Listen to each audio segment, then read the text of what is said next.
Good evening, students. Welcome to class 8. How are you all? I hope you all are fine and safe. So be safe at your home and go through the things that are being taught. Today I am here to start a new chapter in biology. You know that biology is a combination of two words, right? Bios and logos. And you also know that bios means life and logos means to study. So let us do a life study today, okay? And let us study about plants. Okay. So we know that plants prepare their own food, right? By the process of photosynthesis, isn't it? And roots also absorb water from the soil, right? So have you ever wondered that what happens after that? Like how the food synthesized reaches to every parts of the plant body, and how the water absorbed from the roots reach to each and every part of the body. So for the substances to be transported, they need a transport system, right? Or you can say a vehicle to carry all these things from one part of the plant body to another part of the plant body, isn't it? So let's find out how and by whom.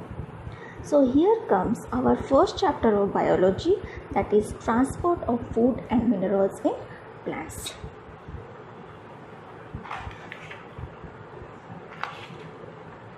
The transport of food and minerals in plants. Let us first see what is the meaning of this transport. Okay.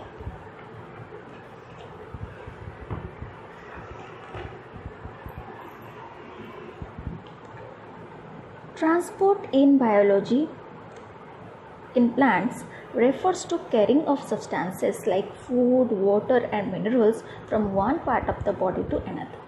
It's just like a vehicle, you can say, and it helps in transportation of materials from one part of the plant body, like from root to tip, and from the leaves the food is being processed and the food particles then need to be carried to the different parts of the body. So here the question comes, what is the need of this transport system? As I told previously, plants need a transport system for transporting the food, minerals and water. Like humans, they do not have a circulatory system. You know about the circulatory system, right? It consists of heart, blood and blood vessels, so that there is a smooth working of transportation of materials inside our body, like humans, in all multicellular organisms or in higher animals or higher living organisms. But in plants, they don't have that type of circulatory system, but they have a transport system. So we will be studying about that transport system today. Useful substances like carbon dioxide, water and sunlight need to be absorbed or transported to various plant parts also. In addition to that, waste materials produced within the body also needs to be removed out. So for this purpose, there is a need of transport system. So in plants, there is a transport system. Okay. So let us see how many types of transport system or how the transportation occurs in plants. Okay. Transportation in plants occurs through either diffusion or through osmosis or through conducting tissues like xylem and phloem. Okay, let us study it in more details. Diffusion is the movement of particles.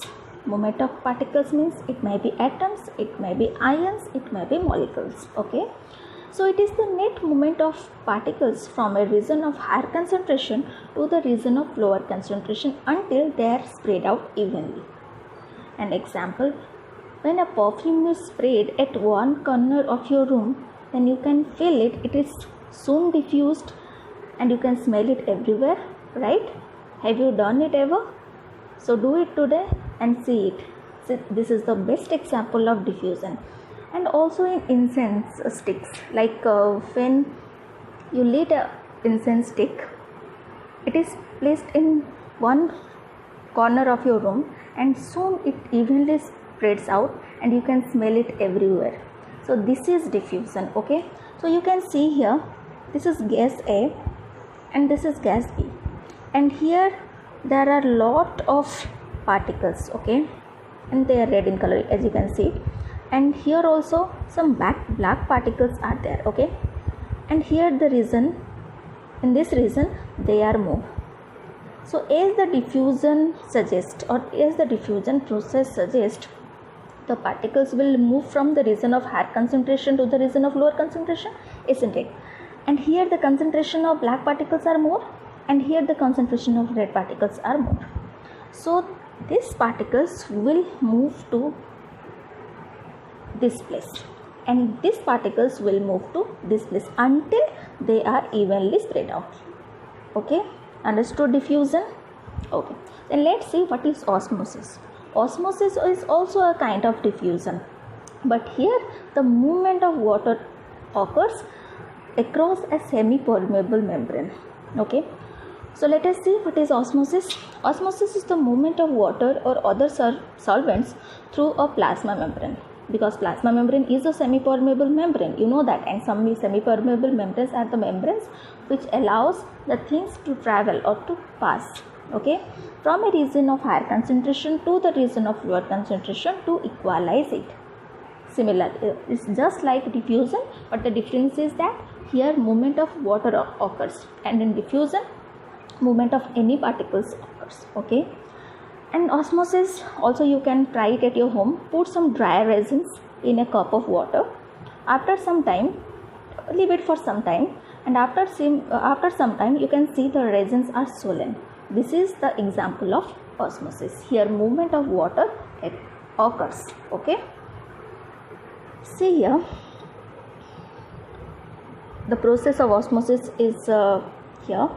It's semi-permeable membrane, concentrated sugar solution, okay, here dilute sugar solution, and these are the water molecules and these are the sugar molecules. You can see it clearly. Here the sugar molecules are more, that's why it is concentrated sugar solution, okay. Here the sugar molecules are less, but the water molecules are more. So here it is dilute sugar solution. So here, as the concentration is more, it will move from a region of higher concentration to the region of lower concentration. Let us see after osmosis what happens. More water is drawn into the concentrated solution to make it uniform, to make it equalize. Okay, now understood osmosis? Okay, so let us see what are the conducting tissues.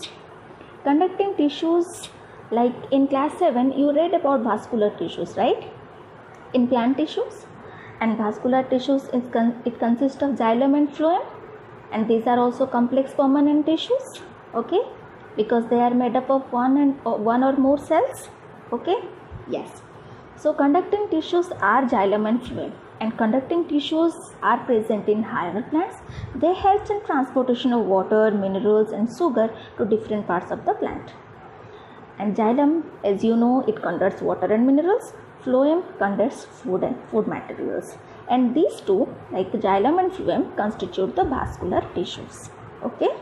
So let us see the cross section of stem. As you can see, the cross section,